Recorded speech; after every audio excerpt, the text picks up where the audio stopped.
Hello, Holmes families. This is Christine Zelaya, and I'm with today. Marianne Rayfield. Hello, everybody. And we have a very special guest with us today, Maggie Cahill. Say hi, Maggie. Hi, Holmes families. And so Maggie Cahill is the climate and culture coach and works with us here at the school. Can you tell us really quickly about like your role and how you help support us here at the school so our families can understand our special guest that we have with us today? Sure. So, as a climate and culture coach, I coach across 4 of our schools in D97. And my role involves coaching practices like responsive classroom, restorative practices, something called PBIS, which is our positive behavioral interventions and supports. And I play a role in our SEL, our social emotional learning curriculum.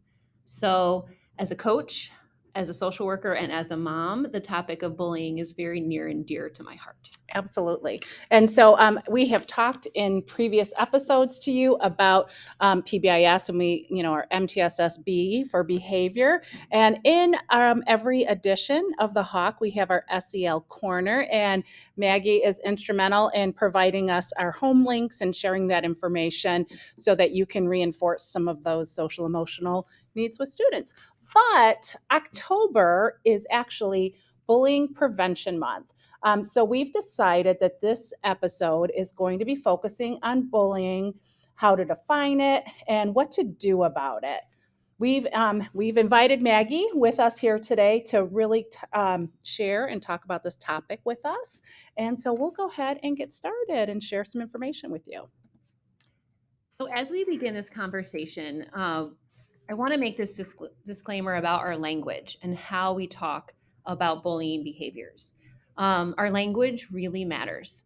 And we need to be talking about bullying behavior in observable terms. So, what does it look like? And instead of using the blanket term of bullying, we want to talk about it in terms of, is it aggression where there's hitting involved? Is it disrespect? Maybe there's exclusion involved.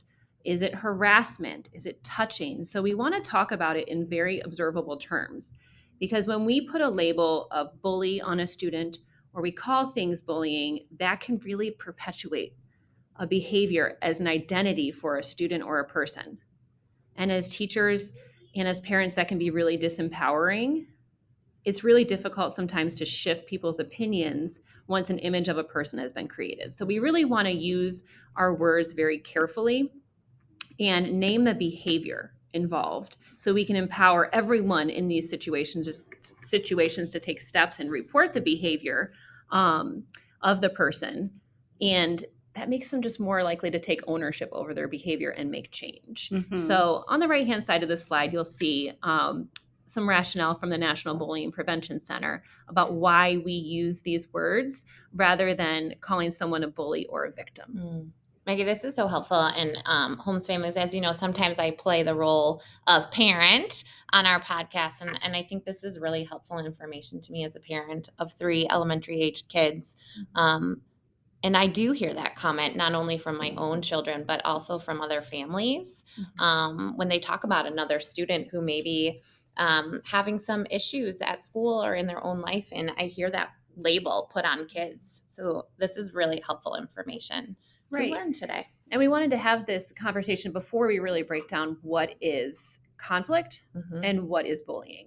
Because we do know there is nothing normal about bullying. There is nothing normal about people intentionally hurting one another, and no one deserves to be bullied. It's deviant, it's destructive, and it's wrong. And Maggie, I think, again, like from that parent's lens, thoughts on bullying have changed, right? Since we were kids. I don't remember ever learning about this in school. And I that's what I really value about our social emotional learning curriculum is we were never taught these things in school explicitly. Never. There was always just a student who was making bad choices and labels were being made, but we never had any kind of direct instruction on this. And our students do hear it. We might have been told as kids to toughen up, and that's part of being a kid. Right. And my favorite, he likes you. Yeah, because he likes you. But there really has been a paradigm shift over time. Historically, bullying was thought of as like kids being kids, or it's normal behavior, or sometimes even maybe they deserved it. So fortunately, now in today's world, these beliefs have changed because we just know too much about the outcomes for kids who experience bullying to operate with that old mindset. So I always like to say, when we know better, we do better. Yeah. And that's one thing, like here at Holmes, the whole month of October, kids have that explicit curriculum through second step time where they are working on our bully prevention units and having that explicit instruction, like you guys were just saying, which is really important for our students. So I read something a while back that really stuck with me, and it was that all bullying is mean, but not all mean behavior is bullying. Can you explain that a little bit for our families so that everybody has this kind of common definition? Right? So very catchy saying. And we know there's a lot of unkindness in our world. And it seems like in the media, and sometimes even parents or educators might label any kind of aggression or disagreement between people as bullying. So if two kids fight, it's bullying. If someone's bragging about beating someone in a game, it's bullying. Or if a student doesn't want to play with another student, it's bullying. But many times, what we call bullying is actually not bullying at all. So, for example, bullying is not really about conflict or anger. You don't have to be angry at someone to bully them. It actually tends to be more about arrogance, control, and power. So, this chart here shows us on the left-hand side what conflict might look like versus bullying behavior. So, while conflict is occasional, bullying behavior is repeated. In conflict, everyone's upset by the situation. And in bullying, usually it's just the target of the bullying behavior is upset. So, what we also know is we might be able to resolve a conflict through mediation, but we'll talk a little bit later about how bullying behavior is not recommended to be handled through any kind of mediation or peer mediation because there really is a power differential between the two students involved in this or several students involved in this. There's that imbalance of power. And the person doing the bullying behavior tries to gain power over the other person. So, Maggie, one of the things that you and I have talked about, especially with teaching this curriculum to our students, is the difference between some of the language, like you said in the very beginning of our podcast, that our language matters. And I found this visual on the screen to be super helpful to me as a parent. Again, with 3 children that come home and often share some difficulties that they have at school. I do hear the word bullying a lot at the dinner table. Like someone was bullying me today. And after you shared this chart with me about the different words, conflict, rude, mean, or bullying, it really helped me to give my own children the language to describe situations that they were experiencing at school. So when, for example, my kindergartner was telling me someone pushed him down, and I was asking him about it, and he's like, Mom, so-and-so is bullying me. And I said, well, is this happening every day? And he's like, well, no, it's never happened before. It just happened today at lunch recess. And so I said, okay, so that student was being mean to you today.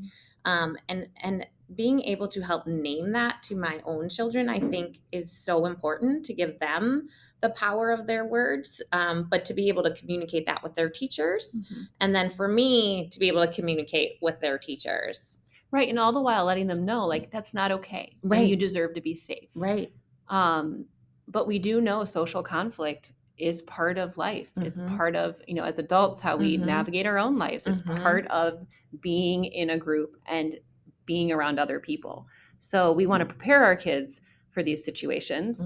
We just don't want to jump straight to bullying until we have all the information. So again, not acceptable in any of, for a student to be rude or to be mean, but often kids learn through their behavior and their choices.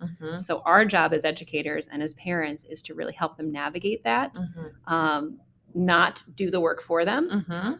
When it gets to bullying, though, we do the work for them. We support We them. do it with them. Yeah. Whereas if it's conflict, rude behavior, or mean behavior, we equip them with the tools to handle it. Well, Maggie, thank you so much. Parents, we're going to kind of leave you hanging here a little bit. We would like to get into discussing more about what conflict is versus what bullying is, and how we address it here at homeschool and in District 97. But we're going to wait for our next podcast to do that. That will be our next episode. So thank you for joining us Thank today. you, Maggie. And thank you for being with us here today, Maggie. And I hope you'll be able to come back next week and continue this conversation with our Holmes family so that we can make sure that, we all have this very important information so we can support our children. We want to make sure that our students feel safe and feel, really good and that they belong here at homeschool. So have a great week, and we will talk to you next week. Talk to you next week. Yeah. We can't wait. All right. Thanks, everyone.